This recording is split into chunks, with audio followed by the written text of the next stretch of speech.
Coming into the city, it was not overwhelming until you get to downtown.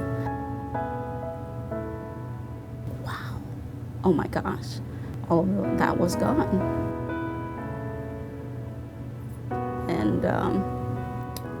And the people walking around, it was surreal, because you knew there was damages, the buildings were gone.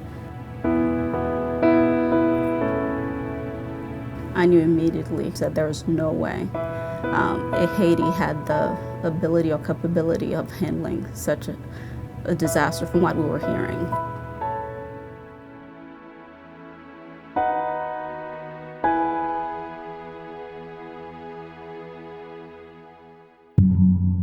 Simply showing up to a disaster just because you think you have the right talent or the right set of skills is a serious mistake. To me, it doesn't make sense to send people into an environment where they're going to add to the casualty list. It was very important to me that wherever we send the team was going to be a safe environment so that the people who were volunteering to go could focus on what they needed to focus on, which was providing great health care, and then get back safely. You go down to Haiti where there was little infrastructure ever to begin with, and there's like none. And you are the infrastructure, whatever you bring, and there's hundreds of patients a day, and there's no end. That was one of the biggest lessons learned, was we wouldn't be able to provide care that I'm used to providing here due to the lack of resources. And it was a lesson learned very quickly. My first day, my first patient died right in front of me. Until you're physically present in that environment, you really don't know how you're going to do. You have no idea. Going into the hospital, it seemed very chaotic, and it was functioning intense. The hospital itself wasn't functioning. There was very poor air circulation. Somebody had a thermometer, and it was up around 110 degrees within the tents. The volume of people we saw daily in the emergency area went from about 220 to 250 to almost 500 per day after we started providing services. I found everything about working in Haiti challenging, but I think for all of us the hardest part is seeing people who have been weeks at that point with horrible broken bones and crush injuries. It never really got easy to tell a patient, we can't do anything for you. I don't know when that would get easy. You're not relieving an awful lot of suffering when all is said and done. You're really kind of picking and choosing, and you're making these, if not outright life and death decisions, which in some cases you really are. It's who gets these very tiny amount of resources that you actually have, including your time. This experience is about as strong of a test you're going to get for the Go Team. For a long time, I think that we really challenged ourselves the first time, and I think we rose to the occasion.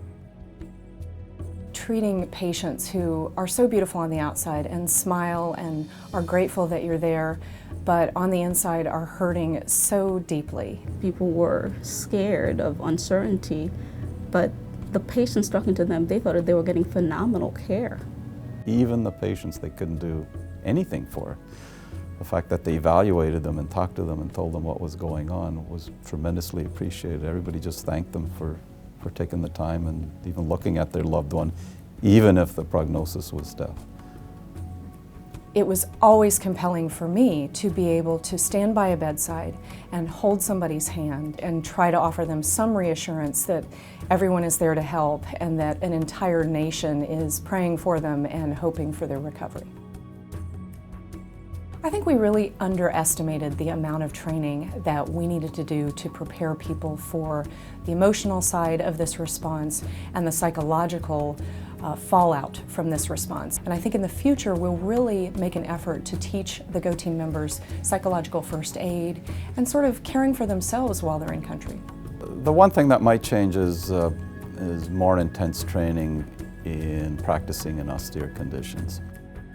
These types of things you keep thinking, are few and far between. I mean, Katrina happened, then we thought, well, that's once in a lifetime. And now we're thinking, well, Haiti's so special, it's the poorest country with no resources. We're never going to see something on this scale again. But I bet you in 2 to 5 years, whatever it is we're not thinking of now, there'll be something on a very large scale. When you have the kind of mission that Hopkins has, it's really hard to hold back and say, no, we have these resources, we have this training, we have people with great experience who really could make a difference. Nah, we're not going to go. That's not us.